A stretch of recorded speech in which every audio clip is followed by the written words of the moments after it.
Bonjour, je vais vous présenter le jeu libre en fait. C'est une implémentation de notre jeu de cartes qui permet de manipuler les cartes, les decks, les paquets de cartes, de manière assez libre pour en fait avoir un aperçu de toutes les fonctionnalités du jeu et pouvoir ensuite, pour un développeur, eh bien, restreindre ces fonctionnalités-là pour pouvoir correspondre au maximum au jeu auquel il voudra aboutir. Et d'un autre côté, pouvoir en fait manipuler les cartes, s'amuser, faire en fait n'importe quel autre jeu au hasard. On choisit, si on a envie de faire un poker, on pourra le faire, etc. Donc alors, quand on commence le jeu libre, le plateau se présente de cette façon, c'est-à-dire qu'on a un jeu de 52 cartes complètement éparpillé un peu partout, et on peut faire ce qu'on veut avec les cartes. Donc bien sûr,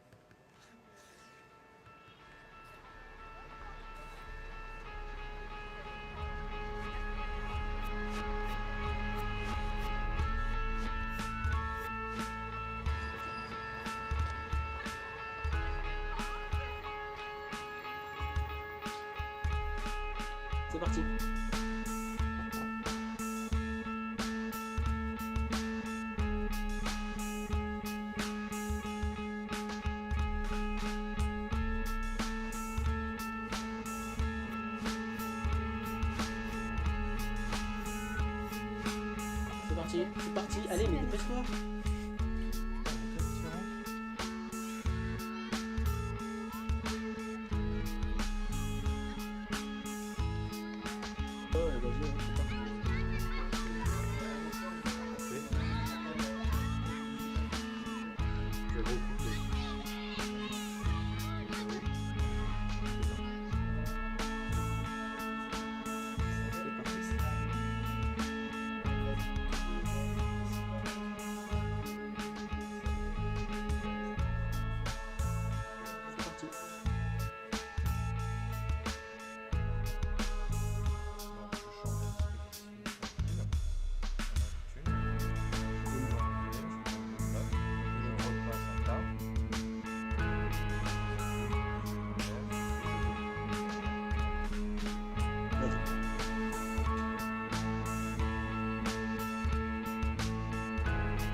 Parti. C'est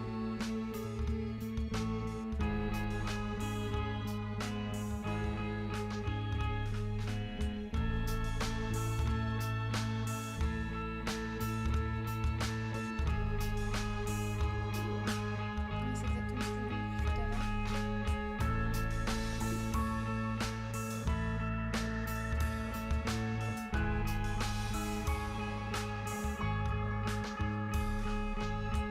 C'est parti.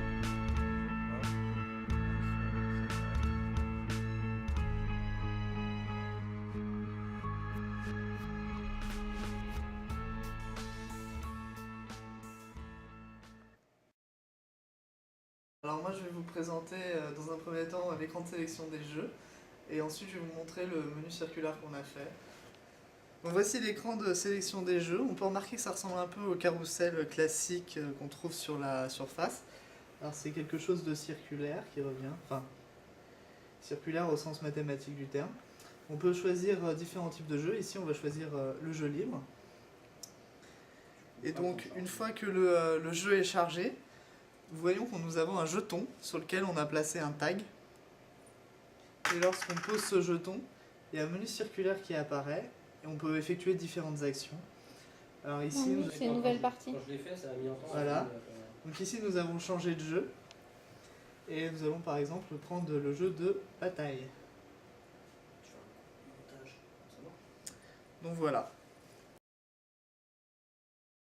Application de bataille, donc celle que j'ai créée pour mettre en application notre starter kit de jeu de cartes. Donc l'idée c'était de faire un jeu assez simpliste pour montrer que même si le starter kit offre énormément de possibilités au niveau des cartes et des decks, on pouvait aussi, en désactivant justement les propriétés qui ne nous intéressaient pas, avoir un résultat très sympathique. Donc je vous montre rapidement en démo ce que ça donne. Donc c'est un jeu de bataille assez classique, hein. On va poser une première carte ici, on peut bouger son jeu. L'adversaire pose aussi sa carte, et là on va voir que c'est lui qui a gagné. Donc on ramène la carte. Si, c'est bien. Tu veux une bataille? Attends, statistiquement, on Ah, devrait y bah avoir. voilà. Donc là on a une bataille, As en plus. Donc jeu sympa, hein, toujours, on pose sa carte, hop, et là on va résoudre le conflit. Et bah, c'est encore moi qui gagne. Voilà. Donc c'est assez simpliste. Le principe, c'est vraiment juste de garder juste l'essentiel des jeux de cartes. Donc là, c'est un jeu de bataille. On pourra voir par la suite, on aura un jeu de blackjack. Il est tout à fait possible d'implémenter un jeu de poker ou c'est au choix de l'utilisateur.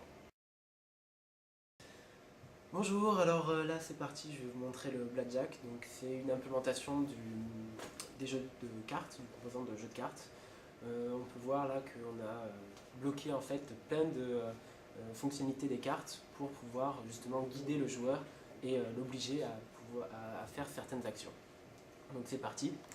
Donc on a le deck avec l'ensemble des cartes. Pour un blackjack, ça dépend là où on joue, mais des fois il peut y avoir un ou deux ou même 7 paquets de cartes. Donc on récupère la carte et on va le donner au premier joueur. Il se retourne, on va le donner au deuxième joueur. Bon, on va dire qu'il n'y a que 2 joueurs. Après c'est au niveau du croupier de jouer. Il a telle carte. On met une deuxième carte pour chaque joueur et pour le croupier également. Donc là, c'est à chaque joueur de jouer et de miser s'il a envie. Là, par exemple, il a un 9, donc il va continuer à miser. 9 et 9, ça fait 18. Il se dit qu'il s'arrête là. Ici, 9, il continue à miser. Là, avec un valet qui compte 10, ça fait 19, donc il s'arrête aussi. Donc après, on regarde quel est le score du croupier. Donc là, on a un beau 12, ce qui fait que les 2 joueurs sont entourés de... On a un halo de bleu, ce qui veut dire qu'ils ont gagné. Mais bon, le croupier va continuer à jouer. Il va essayer. Hop, quelle carte il va rajouter? Un 8, ça fait 20. Et donc les 2 joueurs ont perdu. Parce qu'ils ont en dessous. C'est parti. On joue. Là, 19. On recommence. Et il va continuer à jouer celui-ci. Voilà, très bien. Au niveau du joueur, on peut voir que c'est en bleu, donc ils ont gagné. Si le joueur continue à augmenter, là il peut encore jouer parce qu'il est joueur. Il a perdu, il est au-dessus de 21. On se met debout, on se tient et on fait Surface Academy 2009.